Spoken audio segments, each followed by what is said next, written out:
السلام عليكم ورحمة الله وبركاته. معاكم خالد من قناة الشيف خالد مافيو، فيديو جديد كالعادة.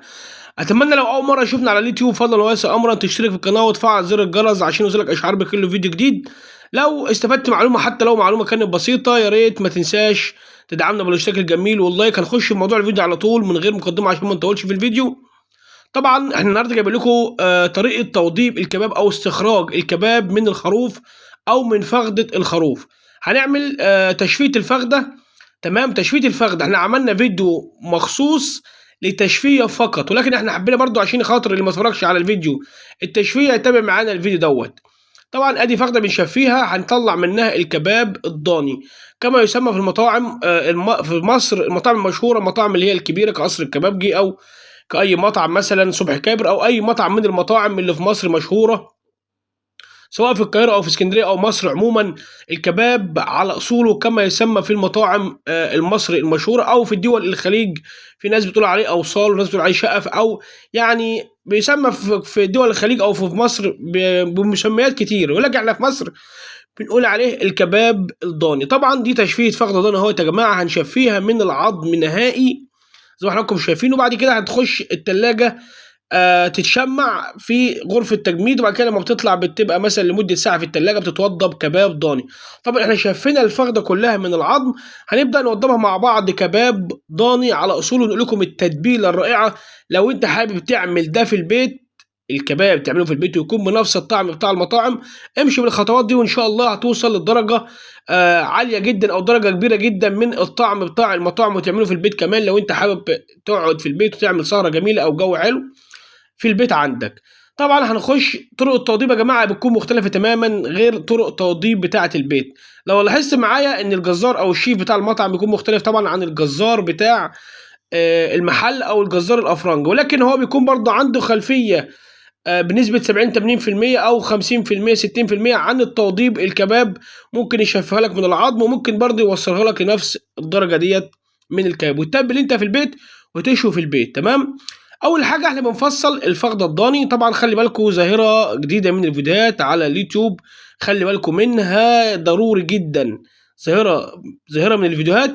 الشيف خالد مافيا بيقدم سلسله جميله جدا الفتره ديت للناس المبتدئين في مجال الجزاره ومجال المطاعم، واللي حابب يعمل لقمه جميله او اكله جميله من المشوي او من الخروف يتابع معانا السلسله دي ان شاء الله. ادي يا جماعه احنا بنفصل الفخده. طبعا بنفصل الموزه، كل موزه لوحدها، طبعا موزه اماميه وموزه خلفيه. بيكون الخروف فيه موزتين اتنين، موزه اماميه وموزه خلفيه، وبعد كده السمانه، وبعد كده وش الفخده، وبعد كده الكلاطه، وبعد كده ظهر الفخده. طبعا اول حاجه بنبدا بيها هي الموز. بنوضب الموز الاول زي ما حضراتكم شايفين. احنا لسه في مرحله التفصيل كده، بنفصل الخروف اهو، بنفصل الفخده كده. ده اخر عرق معانا اللي هو ظهر الفخده، وبيكون فيه التريبيانكو، ولكن التريبيانكو بتاع الخروف بيكون صغير في الحجم عن بتاع العجل. زي ما حضراتكم شايفين ده ظهر الفخده اهوت وفيه التريبيانكو. بنشيل اي عصب او اي شغد من اللحوم، بننزعها تماما زي ما حضراتكم شايفين كده، لان ديت في التسويه بعض الناس ممكن توضب او ما يكونش عندها خلفيه عن العروق ديت ان انت ازاي تشيلها. في ناس كتير زي ما حضراتكم شايفين كده خلي اللحمه جميله ونسبه دسم خفيفه من اللي هي الدهون على اللحمه ديت بتديها طعم. يعني زي ما حضراتكم شايفين كده ادي طرق التوضيب هي جميله جدا، وبيكون التوضيب مستطيل ما بيكونش مثلا مربعات او دواير زي ما ناس كتير بتعمل في البيوت عشان خاطر اللحمه تستوي. ناس كتير بتقول ان اللحمه بتشد وبقالها مثلا تلت ساعه على النار او نص ساعه على الفحم، وناس كتير بتقول لك ان اللحمه برضو ما زالت يعني بتشد مش مستويه، واللحمه واخده درجه لون السوا. طبعا ان شاء الله هنعمل فيديوهات برضو عن التسويه ديت على الفحم، ولكن احنا حابين نختصر كل فيديو لوحده عشان خاطر ما اطولش في الفيديوهات. ادي الكلاطه اهي زي ما حضراتكم شايفين تتوضب بنفس الشكل ده. لازم يكون الخرز مستطيل مطول. وبرضو هنعمل حلقه خاصه عن الانسجه، ازاي انت تتفادى ان انت يعني توضب على الانسجه عشان خاطر لو جت على الفتله او على الانسجه برضو بتشد ومش بتستوي، بتمشي عكس الانسجه دي او عكس الاتجاه بتاع الانسجه او عكس الفتله اللي هي بتكون داخل اللحمه، لازم تمشي عكسها. وبيكون في عروق عصب شديده داخل الفخده، مع ان الخروف يعني ما بياخدش وقت على الفحم، ولكن العروق دي لازم تتشال لان برضو بتشد في التسوية وبتشد على الفحم. ديت السمانة بتقطع لكذا جزء، بتوصل ل10 أو 12 قطعة من اللي يعني من القطع 12 أو 10 قطع. لازم يكون كل قطعة بحد أقصى 50 جرام، ما تزيدش على 50 جرام، لحد من 40 ل 50 جرام، 55 جرام بحد أقصى، عشان خاطر برضو إن هي تستوي معاك وتكون في التتبيلة كويسة. ناخد نبذة عن التتبيلة كده يا جماعة، نقول لكم عن التتبيلة. أهم تتبيلة بالنسبة للكباب الضاني أو الريش، تتبيلة مميزة وتتبيلة تكون جميلة طبعا وتدي طعم معاك عالي، من غير رغي كتير ومن غير هري كتير. تتبيلة المشوي يا جماعة ما فيهاش أي افتكاسات وما فيهاش أي إضافات أخرى غير اللي أنا هقولها ديت. وطبعا بتفرق من شيف لشيف ومن مكان لمكان، ومن كل مطعم له سر تتبيلة معينة.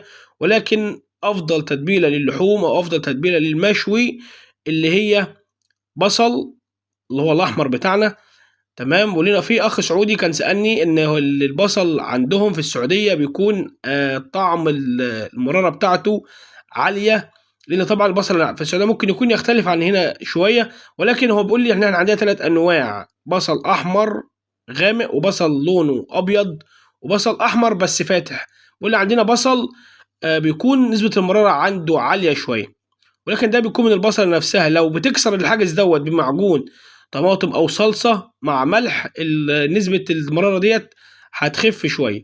تمام. التتبيله يا جماعه بتكون بصل مفروم وبتعصر منه الميه. تمام. وبنحط نسبه من الطماطم، نسبه وتناسب، يعني هنجيب 4 بصلات بنحط عليهم 2 طماطم ونعصرهم. يعني بنعصر البصل الاول، بعد كده نضيف عليه الطماطم ونقلب الطماطم في الميه بتاعه البصل، ونحط نسبه قليله من تفل البصل في التتبيله تاني. رجع تفل نسبه قليله من البصل في التتبيله تاني، ونضيف ملح خفيف مع بهارات اللي هي الفلفل الاسمر وجوز الطيب. يعني البصل عامه بيكون التتبيله عامه بتكون جوز الطيب وفلفل اسمر وميه بصل ومعجون طماطم وكده. يبقى احنا وصلنا لنهايه الفيديو عشان ما نطولش اكتر من كده. ولو لسه بتتابع الفيديو لهذه اللحظه، يا ريت ما تنساش تدعمنا باللايك الجميل والاشتراك في القناة، حتى لو كنت استفدت معلومة بسيطة. ولو انت حابب نوع من الفيديو او حابب حاجة من الفيديوهات، قول لنا في الكومنتات وان شاء الله ارد عليك بنفسي، واسيب لك حساب الواتس بتاعي في الوصف، تقدر تتواصل معايا من خلال الواتس. لو في اي معلومة في دماغك او حابب فكرة فيديو ممكن تقدمها لنا او تكتبها لنا في الكومنتات، ان شاء الله نقدر نقدمها لكم في فيديوهات بعد كده.